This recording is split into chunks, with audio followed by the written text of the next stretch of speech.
दोस्तों, आईपीएल 2025 का second qualifier match Punjab और मुंबई के बीच खेला गया और ये मुकाबला थ्रिल, ड्रामे और एक्शन से भरा देखने को मिला। ये मुकाबला अहमदाबाद के प्रतिष्ठित नरेंद्र मोदी स्टेडियम में खेला गया, जहां माहौल शुरू से ही रोमांचक था। पंजाब के कप्तान श्रेयस अय्यर ने टॉस जीतकर पहले गेंदबाजी करने का फैसला किया, एक साहसी निर्णय जो मौसम की स्थिति को देखकर लिया गया था। लेकिन जैसे ही दोनों टीमें मैदान में उतरी, आसमान में काले बादल छा गए और फिर तेज बारिश ने दस्तक दे दी। दर्शकों की उत्सुकता पर थोड़ी देर के लिए पानी फिर गया। करीब 2 घंटे तक इंतजार करना पड़ा, लेकिन अच्छी खबर ये रही कि मैच में ओवर कटौती नहीं हुई और मुकाबला पूरे 20-20 ओवरों का खेला गया। बारिश थमते ही मुंबई इंडियंस की सलामी जोड़ी रोहित शर्मा और जॉनी बेयरस्टो बल्लेबाजी करने मैदान पर उतरी। Come on! रोहित 7 गेंदों पर सिर्फ 8 रन बनाकर पवेलियन लौटे। मुंबई का स्कोर 19 रन पर एक विकेट हो गया। इस विकेट के बाद तीसरे नंबर पर बल्लेबाजी करने आए युवा तिलक वर्मा, जिनसे टीम को बहुत उम्मीदें थीं। स्टोइनिस के उसी ओवर की दूसरी गेंद पर तिलक ने सामने से दमदार छक्का जड़ दिया। ये शॉट उनके आत्मविश्वास को दर्शा रहा था। हालांकि इस ओवर में रोहित का विकेट गिरा, लेकिन रन भी खूब आए, कुल 15 रन। और मुंबई ने पावर प्ले के 6 ओवरों में 1 विकेट पर 65 रन बना लिए। एक बेहतरीन शुरुआत। 7वां ओवर डालने आए तेज गेंदबाज विजय कुमार वैश्यक। उन्होंने पहली ही गेंद से सटीक लाइन और लेंथ के साथ गेंदबाजी शुरू की। बेयरस्टो, जो तेजी से रन बटोर रहे थे, उन्हें इस ओवर में कोई मौका नहीं मिला बाउंड्री लगाने का। दबाव बढ़ता गया और फिर ओवर की आखिरी गेंद पर बाजी पलट गई। बेयरस्टो 24 गेंदों में 38 रन बनाकर आउट हो गए। ये विकेट बेहद अहम था क्योंकि वो तेज गति से रन बना रहे थे। मुंबई का स्कोर अब 70 पर 2 विकेट हो गया और पंजाब को एक और नई उम्मीद मिल गई थी। अब मैदान पर आए मुंबई के स्टार बल्लेबाज सूर्य कुमार यादव। सबकी निगाहें अब इस जोड़ी पर थीं, सूर्य कुमार और तिलक वर्मा। लेकिन इसी के साथ मुंबई इंडियंस के 100 रन पूरे हो गए और टीम 10 ओवरों में 2 विकेट पर 102 रन के स्कोर पर थी, यानी रन रेट 10 प्रति ओवर से ऊपर। सूर्या 26 गेंदों में 44 रन बनाकर पवेलियन लौटे। ये साझेदारी मुंबई की बल्लेबाजी की रीढ़ थी और उसका टूटना पंजाब के लिए नई ऊर्जा लेकर आया। मुंबई का स्कोर अब था 142 पर 3 विकेट। लेकिन कहानी यही नहीं रुकी।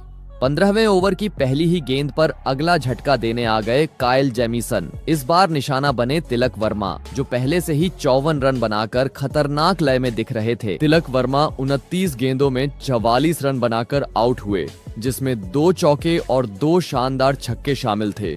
उनका विकेट गिरा 142 के स्कोर पर और अब 2 ओवरों में 2 सेट बल्लेबाज पवेलियन लौट चुके थे। अब मैदान पर आए कप्तान हार्दिक पांड्या, एक बड़ी उम्मीद और दबाव में खेलने का अनुभव लिए हुए। उनके साथ बल्लेबाजी के लिए आए युवा नामन धीर। दोनों को अब पारी को नए सिरे से संभालना था। 15वां ओवर जैसे ही खत्म हुआ, मुंबई का स्कोर था 4 विकेट के नुकसान पर 146 रन। नमन धीर ने 18 गेंदों में 37 रनों की शानदार पारी खेली। एक ऐसा योगदान जो अंत में काफी कीमती साबित हो सकता है। अब क्रीज पर थे राज बाबा और मिशेल सेंटनर। दोनों ने समझदारी से खेलते हुए आखिरी कुछ गेंदों में सिंगल और डबल से स्कोर को 200 के पार पहुंचा दिया। जब पारी खत्म हुई, मुंबई इंडियंस का स्कोर था 20 ओवरों में 6 विकेट पर 203 रन। ये पारी किसी तूफान से कम नहीं थी। रोहित और बेयरस्टो की तेज शुरुआत, फिर सूर्या और तिलक की धमाकेदार साझेदारी और अंत में नमन धीर का विस्फोटक योगदान। बीच बीच में पंजाब ने विकेट लेकर वापसी की कोशिश की, लेकिन मुंबई के बल्लेबाजों ने रणगति को कभी गिरने नहीं दिया। पंजाब किंग्स को 204 रनों का बड़ा लक्ष्य मिला था और इस मुश्किल चुनौती का पीछा करने के लिए एक बार फिर से ओपनिंग जोड़ी के तौर पर मैदान पर उतरे प्रभसिमरन सिंह और युवा प्रतिभा प्रियांश आर्य। दोनों ही बल्लेबाजों पर बड़ी शुरुआत दिलाने की जिम्मेदारी थी। प्रभसिमरन 9 गेंदों में 6 रन बनाकर आउट हुए और पंजाब का स्कोर 13 रन पर 1 विकेट हो गया। अब क्रीज पर आए ऑस्ट्रेलिया के आक्रामक बल्लेबाज जोश इंग्लिस।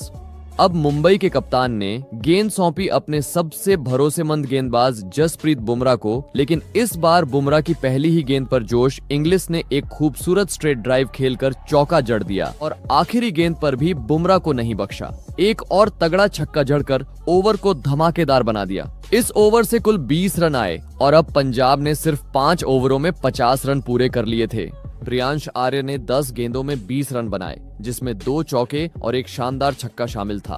अब क्रीज पर बल्लेबाजी के लिए आए कप्तान श्रेयस अय्यर, जिनसे पंजाब को काफी उम्मीदें थीं। अब बारी थी कप्तान हार्दिक पांड्या की। 8वें ओवर में उन्होंने गेंद संभाली और आते ही धमाका कर दिया। 21 गेंदों में 38 रनों की तूफानी पारी खेलकर इंग्लिश आउट हो गए। हार्दिक के इस ओवर में सिर्फ 2 रन आए और उन्होंने गेम का रुख पलट दिया।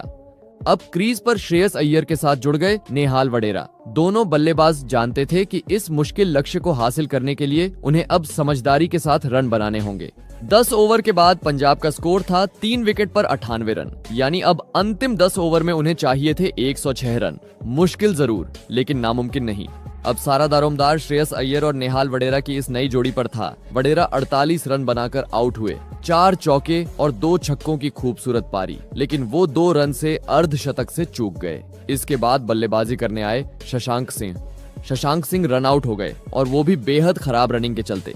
अब क्रीज पर अय्यर का साथ देने आए मार्कस स्टोइनिस। अय्यर की आंखों में सिर्फ जीत नजर आ रही थी। अब जीत के लिए 4 रन चाहिए थे और ओवर की आखिरी गेंद पर अय्यर ने एक बार फिर लॉन्ग ऑन की दिशा में गेंद को सीमा रेखा से बाहर पहुंचा दिया। ओवर का चौथा छक्का, और इसी के साथ पंजाब ने 204 रनों का विशाल लक्ष्य 5 विकेट रहते हुए 1 ओवर शेष रहते हासिल कर लिया। अय्यर ने बल्ला उठाया नहीं, उछले नहीं, बस स्टोइनिस को गले लगाया और वापस चलते बने। उन्होंने 41 गेंदों में 87 रनों की नाबाद पारी खेली, जिसमें 5 चौके और 8 गगनचुंबी छक्के शामिल थे। दूसरी ओर हार्दिक पांड्या घुटनों पर बैठ चुके थे।